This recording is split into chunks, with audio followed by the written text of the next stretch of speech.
Hi everyone, my name is Piterpakulski. Today we are continuing building financial model for a clothing store, shoe store. So actually we are building a chain of stores that contains 40 stores, and today we have a very interesting video. We need to build a very simple table like revenues, costs, profitability.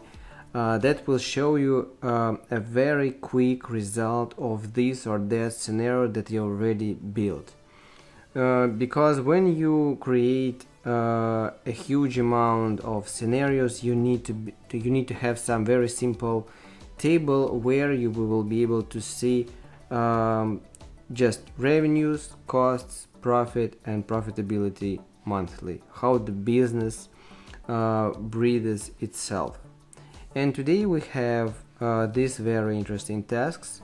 So guys, like, share, subscribe. You can always order financial models from scratch for your unique business ideas. We can help you with that. At the end screen of this video, I will give you the link to the playlist where I will put all these tutorials. And when I finally finish this model, I will give you all the links in the description of this video as well. So you will be able to see to watch the whole process of creation of this model from scratch till the final overview, absolutely free. So hope you will enjoy it. First of all, let's very quickly run through what we did before during our previous tutorials. So as you can see, our model consists of these 6 yellow tabs. So these are the types of stores in our chain. So we have 40 stores, but we can have 6 types of stores. For example, small store, medium store, big store, and so on. So we can even create the portrait for the store which generates losses, and we can put this type of store inside the chain and see what will be the financial efficiency of this scenario, which contains 1, 2, or 3 stores which generate losses, for example. First of all, let's dive into one yellow tab which describes one type of stores. So here we have a rule where all blue cells are inputs, all other cells are formulas. We are not touching them. When we are building scenarios, we are playing only with these blue cells. All other cells are formulas and they are automatic. We are not putting any data inside. So we are assuming that we have 2 collections, for example, spring-summer collection and autumn-winter. First of all, we are taking spring-summer collection, and here we specify when we start selling this collection, the month. Then we specify the product line, here it is, pricing. We can switch on and off different items from the product line to see what will be the cash flow statement with or without this or that product. And then we have global and local coefficients for scenario play to ease our life while we will be testing our business idea. Then we have sales plan. We have global and local coefficients for sales plan. Then we set up the level of manufacturing costs. Then we have coefficient for manufacturing costs, global and local. Then we start describing price discounting. So we are assuming that we have a period during which we're gonna sell our collection, and inside this period, right from the moment when this collection appears inside the store, on the first month we don't have any price discounting, and then discounts are growing. Here they are. So we can specify the level of discounting for each product inside the product line. Then we are allocating the sales plan inside inside the period when the collection will be inside the store. So here, for example, we assume that 40% of sales plan will be made on the first month, then 20% of sales plan will be made on April, and then so we can allocate 100% of sales plan for each item inside the product line. Then we are doing the same for autumn-winter collection. Product line, pricing, on-off, global and local coefficients, and so on. So the same story, but for autumn-winter collection. We start talking about manufacturing costs. Here we have here is the moment when we start selling the collection, and before this moment we have 6-month period during which we are actually manufacturing this collection. And so these are manufacturing costs for each collection, and here the percentage of allocation for this is the percentage of allocation for these costs inside the manufacturing period prior to the moment when we start selling this collection in the store. This is for spring-summer collection, this is for autumn-winter collection. Then we start specifying fixed costs for this store, for this type of store. So here are the fixed cost expenses. These are their monthly values. We can switch them on and off. We have global and local coefficients for fixed costs. Then we have payroll for this type of cost, for this type of store. These are positions. These are the amounts of people on each position. This is the salary per person on each position. We can switch on and off this position from calculations. And we have global and local coefficients for payroll. Then we are moving to the investment plan. So here we have the moment when the store starts its operating activity, and 6 months prior to this moment we are specifying what we are investing in and how much we are investing in and when we are investing. We can switch on and off investment plan items. We have global and local coefficients for investment plan for scenario play. Then we are specifying the life cycle for the store. For example, if the store will generate losses, we will set up the life cycle for the store. So for example, it will be 24 months or 18 months or 36 months, the way we want, because we will be closing the store after some period of time when we will see losses. Then we are specifying asset tax monthly values, and then we have a very important block of inputs where we are setting up the speed with which we are reaching the target revenue. So we are assuming then that we are not getting the target revenues right from the first month of operating activity. We are reaching these target revenues step by step. This is very important block because we will be able to see if there is or there are no operating losses during the first several months of operating activity of this store. Because if we do have operating losses, we need to add these losses to the investment stage expenses to get the total amount of financing needed for the business. So this is very important part of model, because we will be able to see the correct amount of financing needed for the business. So here we have 6 types of stores which will form our chain. Then we are going to the core. Inside this core we have simple and discounted payback period diagram. We have the first year of our financial projections. These are main financial efficiency parameters. We have global coefficients for pricing, sales plans, manufacturing costs, fixed costs, payroll, investment plan. So we can play with all these costs, for example. So we can see if I put here a new data, all these financial efficiency parameters are changing. So we can name these types of stores. We can switch them on and off from calculations to see what will be the cash flow statement with or without this or that type of store, for example.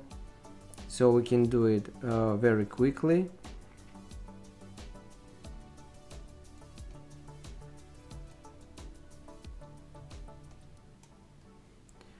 And then we are moving to one of the most important blocks of inputs inside our model. So here we have the chain of 40 stores. Here they are.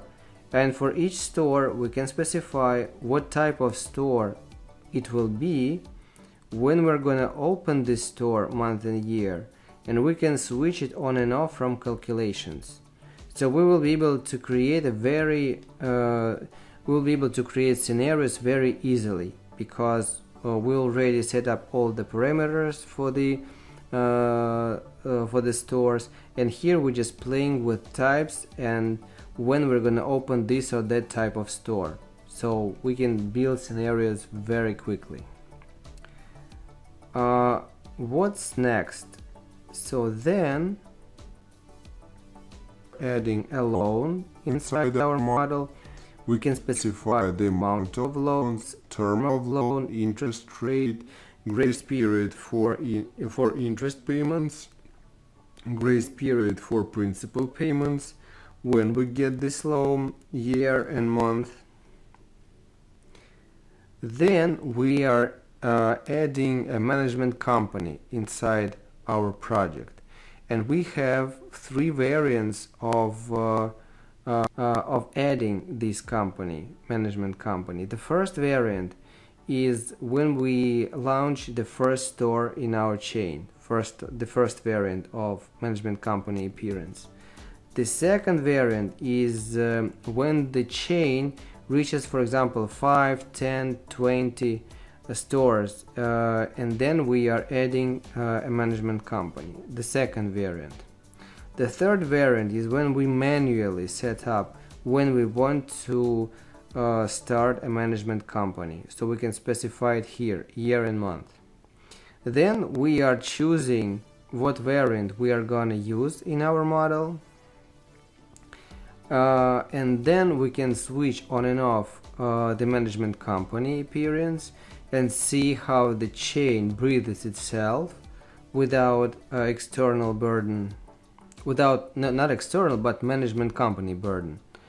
Then we are adding management company fixed costs.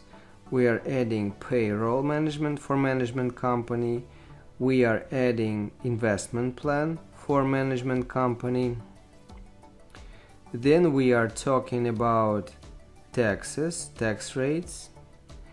Then we were building the cash flow statement. Then we were calculating the amount of financing needed for this scenario or that scenario. Then we calculated simple and discounted payback period in our model. Then we were modeling internal rate of return. Then we created sensitivity analysis. And now it's time to build a very simple table for the revenues, costs, profit, and profitability. So let's copy this, the previous table. We can paste it here.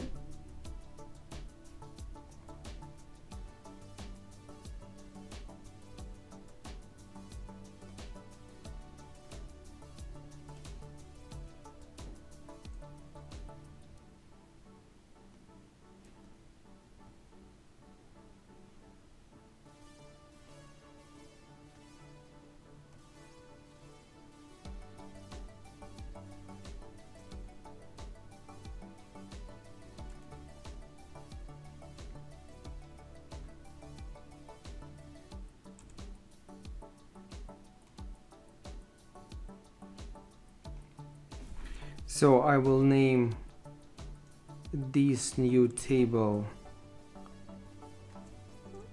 revenues, costs, profit, and profitability.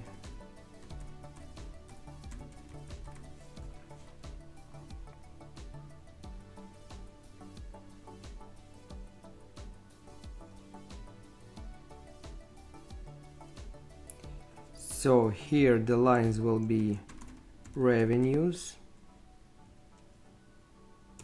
costs, profit, and profitability.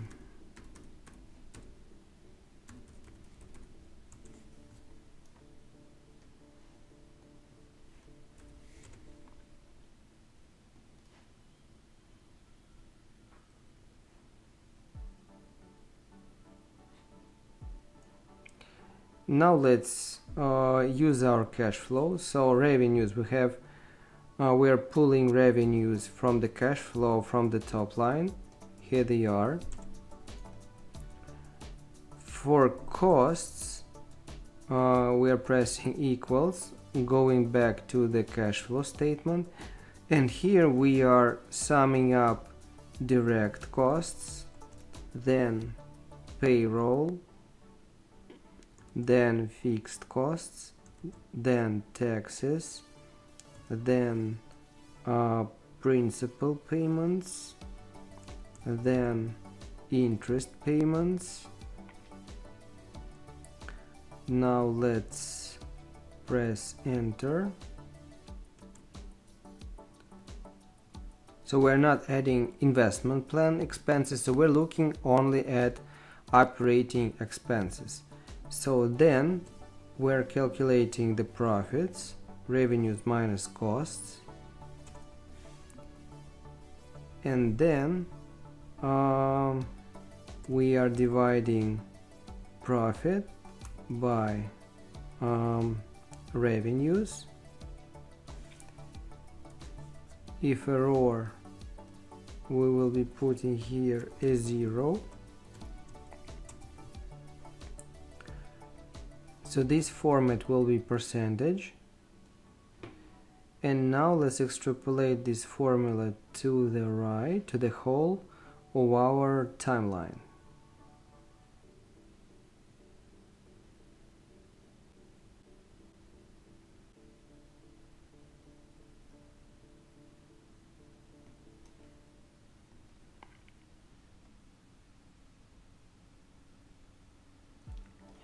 So now we can build new scenarios and look at the revenues, costs, profits, the level of profitability monthly. So this is, for example, you can go to the portrait number 1 of the store, set up new inputs.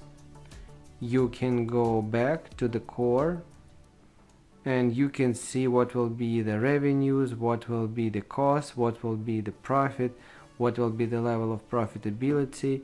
If business have some seasonal fluctuations, we can see how the profit is jumping up and down. If we have some losses here, for example, we can go back to the cash flow statement and see why these losses, for example, appear, because of what. So, and this simple table is very valuable when you are building different scenarios, when you are testing your business idea. You can quickly look at the level of profit, the level of profitability, if this is real number, or you need to adjust some revenues or expenses. So it is very important when you start configuring this scenario that will be put into the real life. So that's why I decided to show you this very simple table. This is very helpful when your model is ready. You start playing with numbers and I hope you enjoyed. So guys, like, share, subscribe. You can always order financial models from scratch for your unique business ideas. We can help you with that. At the end screen of this video, I will give you the link to the playlist where I will be keeping all these tutorials. And when I completely finish this model, I will give you all the links in the description of this video as well. So you will be able to see, to watch all the tutorials from scratch till the final overview. So thank you guys for watching. See you next videos. Thank you and bye.